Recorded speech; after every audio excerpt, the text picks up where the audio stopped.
ಓಂ ನಮಃ ಶಿವಾಯ. ವೀಕ್ಷಕರೇ, ಇವತ್ತಿನ ವಿಷಯ ಕನ್ಯಾ ರಾಶಿಯ ಯುಗಾದಿ ಭವಿಷ್ಯ. ಯುಗಾದಿ ನಂತರ ಹೇಗಿದೆ ಟೈಮ್ ಅಂತ ಕೇಳಿದ್ರೆ ಅದ್ಭುತವಾಗಿದೆ ನೋಡಿ. ಹಿಂದಿನ ವರ್ಷವೂ ಕೂಡ ನಿಮಗೆ ಗುರು 10ನೇ ಮನೆಯಲ್ಲಿದ್ದ, ತುಂಬಾ ಒಳ್ಳೆ ಟೈಮು. ಇನ್ನು 2 ತಿಂಗಳ ಕಾಲ ಅಂದ್ರೆ ಜೂನ್ವರೆಗೆ ಗುರು ಇನ್ನು 10ನೇ ಮನೆಯಲ್ಲೇ ಇರ್ತಾನೆ.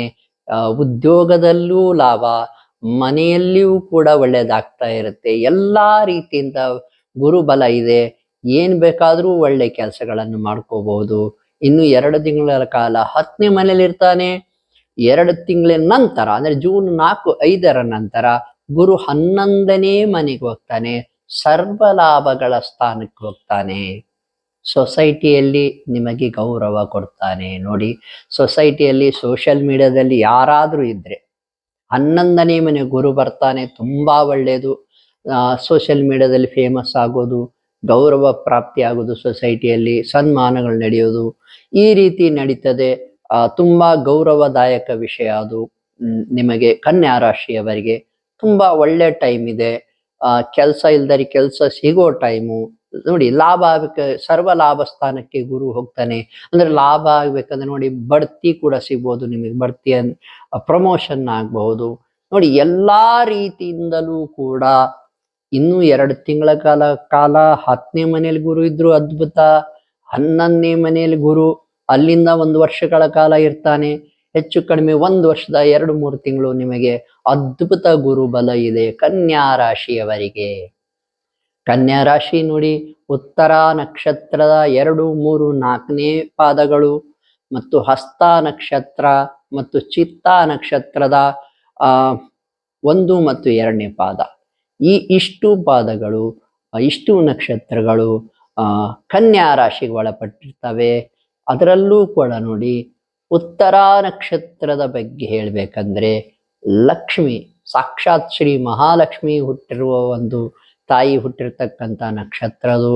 ಯಾವುದಾದ್ರೂ ಮಗು ನಿಮ್ಮ ಮನೆಯಲ್ಲಿ ಉತ್ತರ ಪಾಲ್ಗುಣಿ ನಕ್ಷತ್ರದಲ್ಲಿ ಹುಟ್ಟಿದರೆ ಮುಂದೆ ಆ ಮನೆಗೆ ಲಕ್ಷ್ಮೀ ಯೋಗ ಬರ್ತದೆ. ಮಹಾಲಕ್ಷ್ಮಿ ತಾಯಿಯ ಆಶೀರ್ವಾದ ನಿಮಗೆ ಬರ್ತದೆ. ಶ್ರೀ ಮಹಾಲಕ್ಷ್ಮಿ ತಾಯಿಯ ಆಶೀರ್ವಾದ ಮುಂದೆ ಅವ್ರ ಮನೆಗೆ ದುಡ್ಡು ಕಾಸು ಚೆನ್ನಾಗಿರ್ತದೆ ಅಂತ ಒಂದು ಶಕುನವನ್ನ ಹೇಳ್ಬಹುದು, ಒಂದು ವಿಷಯವನ್ನ ತಿಳಿಸಬಹುದು. ಇನ್ನು ಹಸ್ತ ನಕ್ಷತ್ರ ನೋಡಿ, ತುಂಬಾ ಕೂಲ್ ಆಗಿರೋ ನಕ್ಷತ್ರ. ಚಂದ್ರ ನಕ್ಷತ್ರ ತುಂಬಾ ಕೂಲ್ ಆಗಿರುತ್ತೆ, ಅದು ಕೂಡ ತುಂಬಾ ಒಳ್ಳೆಯ ನಕ್ಷತ್ರ. ಚಿತ್ತ ನಕ್ಷತ್ರಕ್ಕೆ ಧೈರ್ಯ ಹೆಚ್ಚಿರುತ್ತೆ.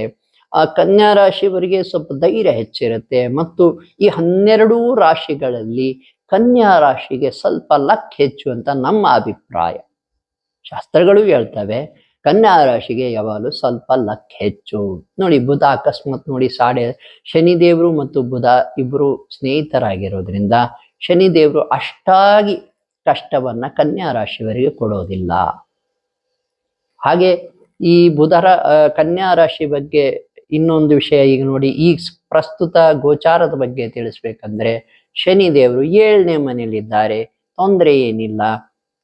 ಶನಿದೇವರು ಒಳ್ಳೆ ಪೊಸಿಷನ್ ಅಲ್ಲಿ ಇದ್ದಾರೆ. ಹಾಗೆಯೇ ಗುರುಬಲ ಕೂಡ ಅದ್ಭುತವಾಗಿದೆ. ಮನೆಯಲ್ಲಿ ಬಾಳ ಸಂಗಾತಿ ಜೊತೆಗೆ ಏನಾದ್ರೂ ಕಿರಿಕಿರಿ ಇದ್ರೆ ಶಾಂತಿಯಿಂದ ಬಗೆಹರಿಸ್ಕೊಳ್ಳಿ. ಗುರುಬಲ ಅದ್ಭುತವಾಗಿದೆ. ಮನೆಯಲ್ಲಿ ಶಾಂತಿ, ನೆಮ್ಮದಿ ಎಲ್ಲ ಇರುತ್ತೆ. ಗೌರವ ಕೂಡ ಪ್ರಾಪ್ತಿಯಾಗೋ ಸಮಯ. ಕನ್ಯಾ ರಾಶಿಯವರಿಗೆ ಒಟ್ಟಾರೆಯಾಗಿ ಗುರುವೂ ಚೆನ್ನಾಗಿದ್ದಾನೆ. ಶನಿದೇವರು ಕೂಡ 7ನೇ ಮನೆಯಲ್ಲಿದ್ದಾರೆ, ಅದು ಕೂಡ ಒಳ್ಳೆಯದೇ, ಏನು ತೊಂದರೆ ಇಲ್ಲ. ಇನ್ನು ರಾಹು ಕೇತುಗಳ ಬಗ್ಗೆ ತಿಳಿಸ್ಬೇಕಂದ್ರೆ ನೋಡಿ, ಕೇತು ಬಂದ್ಬಿಟ್ಟು 12ನೇ ಮನೆಯಲ್ಲಿದ್ದಾನೆ. ರಾಹು ಬಂದ್ಬಿಟ್ಟು 6ನೇ ಮನೆಯಲ್ಲಿದ್ದಾನೆ. ಇದು ಕೂಡ ಒಳ್ಳೆಯ ಅಂಶವೇ. ದಿನನಿತ್ಯದ ಒಂದು ಬದುಕು ತುಂಬಾ ಚೆನ್ನಾಗಿ ಸಾಗ್ತಾ ಇರುತ್ತೆ. ಎಲ್ಲ ಒಳಿತಾಗಿದೆ. ಈ ಟೈಮ್ ಕೂಡ ಒಳಿತಿದೆ. ಎಲ್ಲಿವರೆಗಪ್ಪ ಅಂದ್ರೆ 2027 ಜೂನ್ ನಂತರ, ಮಧ್ಯಭಾಗದ ನಂತರ ನೋಡಿ, 2027ರ ಮಧ್ಯಭಾಗದ ನಂತರ ಶನಿದೇವರು 8ನೇ ಮನೆಗೆ ಹೋಗ್ತಾರೆ. ಅಷ್ಟಮ ಶನಿ ಪ್ರಾರಂಭ ಆಗುತ್ತೆ. ಅಲ್ಲಿವರೆಗೂ ಕೂಡ ನಿಮಗೆ ಅದ್ಭುತವಾಗಿದೆ ಟೈಮು, ಏನೂ ತೊಂದರೆ ಇಲ್ಲ. ಇನ್ನು ಗುರುಬಲ ಹೆಚ್ಚುಗೊಳಿಸ್ಬೇಕಂದ್ರೆ ಏನ್ ಮಾಡ್ಬೇಕಂದ್ರೆ ಗುರುಗಳ ದೇವಸ್ಥಾನಕ್ಕೆ ಹೋಗಿ ಏನು ದಾನ ಕೊಡೋ ಅವಶ್ಯಕತೆ ಇಲ್ಲ. ದಾನ ಕೊಡುವ ಅವಶ್ಯಕತೆ ಇಲ್ಲ. ಶಾಂತಿ ಮಾಡಬೇಕಂದ್ರೆ ದಾನ ಕೊಡಬೇಕು, ಶಕ್ತಿ ಪಡಿಬೇಕಂದ್ರೆ ಧ್ಯಾನ ಮಾಡಬೇಕು. ಧ್ಯಾನ, ಗುರುಗಳ ಧ್ಯಾನ. ಯಾವ ಗುರುಗ್ರಹ ನವಗ್ರಹ ಮಂತ್ರ ಧ್ಯಾನ ಮಾಡಿದ್ರು ಕೂಡ ಶಕ್ತಿ ಬರ್ತದೆ. ಇಲ್ಲ ಬೀಜಾಕ್ಷರ ಮಂತ್ರ ಬೇಕು ಅಂದ್ರೆ ಓಂ ಗ್ಲಾಂ ಗ್ಲೀಂ ಗ್ಲೌಂ ಸಹ ಗುರವೇ ನಮಃ. ಓಂ ಗ್ಲಾಂ ಗ್ಲೀಂ ಗ್ಲೌಂ ಸಹ ಗುರವೇ ನಮಃ. ಓಂ ಗ್ಲಾಂ ಗ್ಲೀಂ ಗ್ಲೌಂ ಸಹ ಗುರವೇ ನಮಃ. ನೋಡಿ, ಅದ್ಭುತ ಮಂತ್ರ. ಈ ಮಂತ್ರಗಳನ್ನ ಧ್ಯಾನ ಮಾಡಿದರೆ ಶಕ್ತಿ ಹೆಚ್ಚಾಗ್ತದೆ. ನೋಡಿ, 10ನೇ ಮನೆಗೆ ಹೆಚ್ಚು ಶಕ್ತಿ ಕೊಟ್ಟ ಹಾಗೆ, 11ನೇ ಮನೆಗೆ ಹೆಚ್ಚು ಶಕ್ತಿ ಕೊಟ್ಟ ಹಾಗೆ. ನೋಡಿ, ಮತ್ತೆ ಹೇಳ್ತೇನೆ, ದಾನಗಳನ್ನು ಕೊಡುವುದರಿಂದ ಆಯಾ ಗ್ರಹದ ಶಾಂತಿ ಆಗ್ತದೆ.